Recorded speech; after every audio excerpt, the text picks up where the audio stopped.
Yo relatif itu jangan diartikan tidak pasti ya. Relatif itu maksudnya tergantung. Audio Jungle.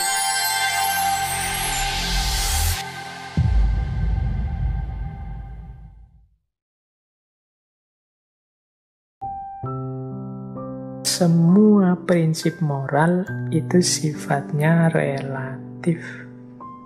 Tidak ada yang pasti. Baik buruk itu tergantung kepada rujukannya. Kalau bahasa Inggrisnya relatif to.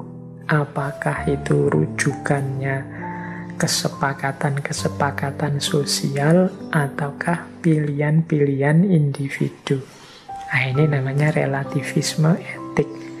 Oh, ini perdebatannya rame kalau dalam dunia filsafat etika.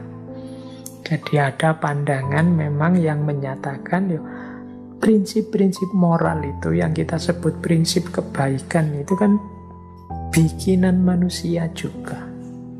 Kita yang menyatakan ini baik, ini buruk, ini mulia, ini tercela, itu kan manusia.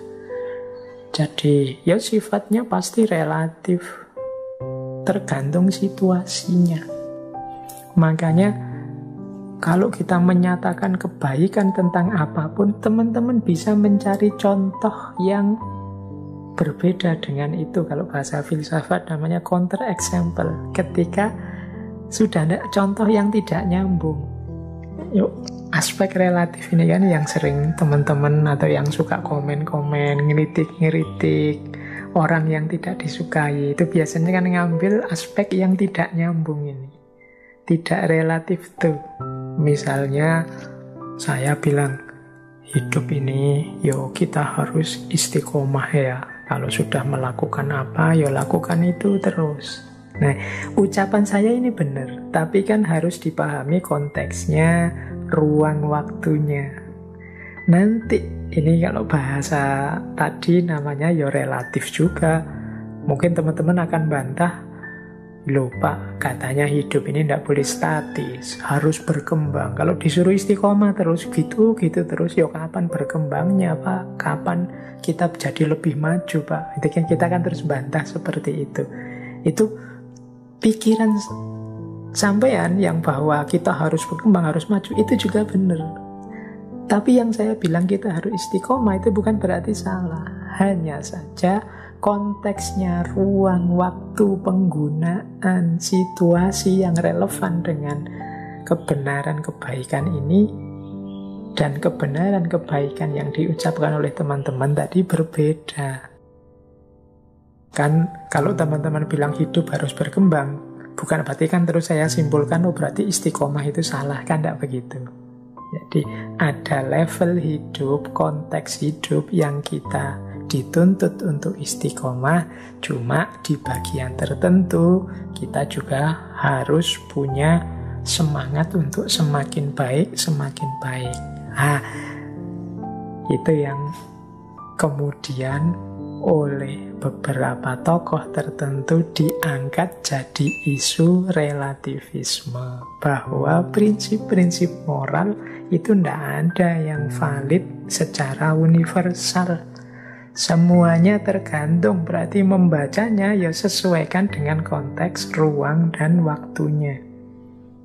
Jadi itu pandangan relativisme moral. Relatif itu jangan diartikan tidak pasti ya. Relatif itu maksudnya tergantung. Jadi dia pasti kalau sesuai rujukannya, sesuai konteksnya, sesuai ruang dan waktunya. Makanya lebih pasnya relatif itu dimaknai sebagai tergantung. Jadi tidak pasti. Karena situasi manusia itu kan situasi yang serba relatif. Misalnya punya pacar itu seneng apa enggak? Itu kan tergantung siapa dulu. Ada orang yang punya pacar seneng, ada juga yang punya pacar dia malah stres, sumpek. Itu kan tergantung. Punya uang banyak seneng apa enggak? Sebagian besar kita jawab seneng, tapi sebenarnya jawaban yang paling pas tergantung. Ada loh orang yang punya uang banyak malah sedih. Mengapa? dia biasanya punya uang sangat banyak. Jadi kalau hanya banyak belum, dia inginnya sangat banyak.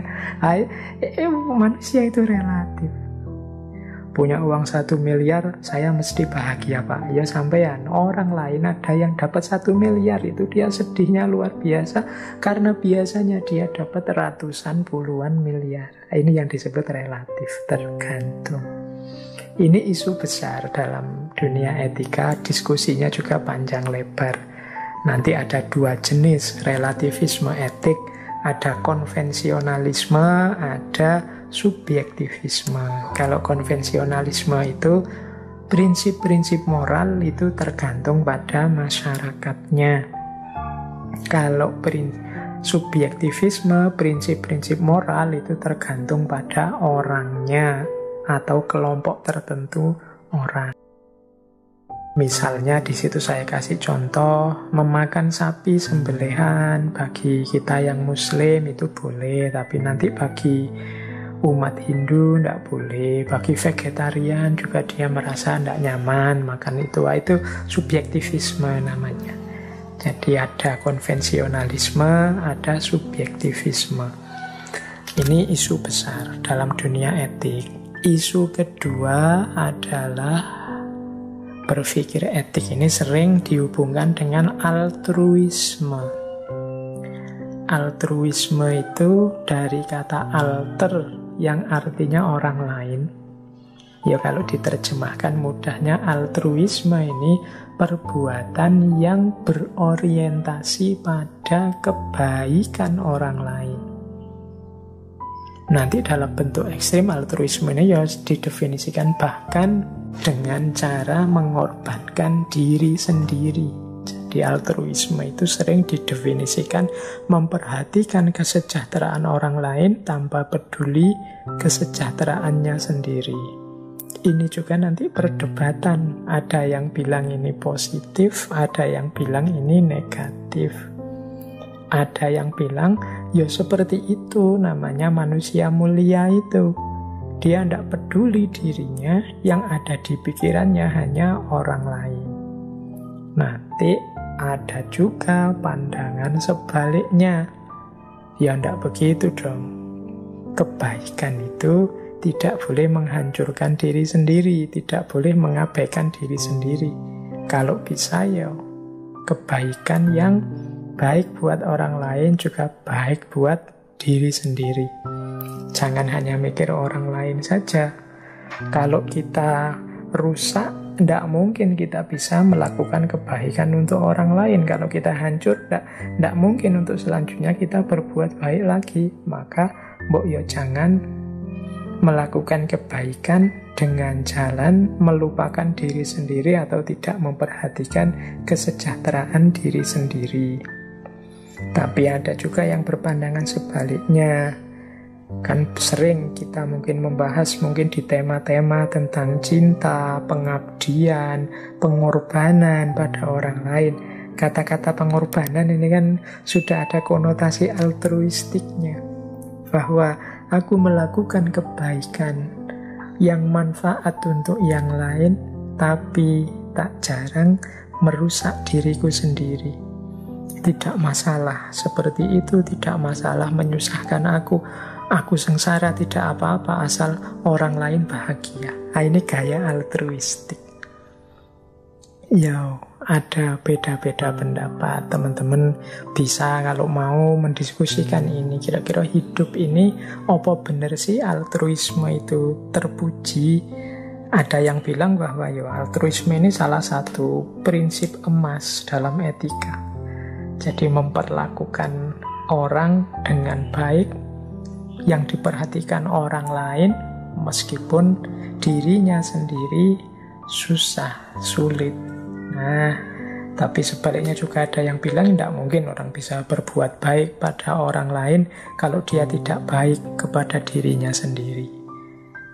Ada banyak perspektif, atau jangan-jangan memang dua-duanya benar dengan konteks dan sudut pandang yang berbeda. Ya paling tidak kita kan tambah luas sekarang cara berpikirnya. Oh ternyata ya macam-macam ya cara orang mengambil keputusan etik itu. Aku ndak boleh lagi menang-menangan merasa perspektifku yang paling benar.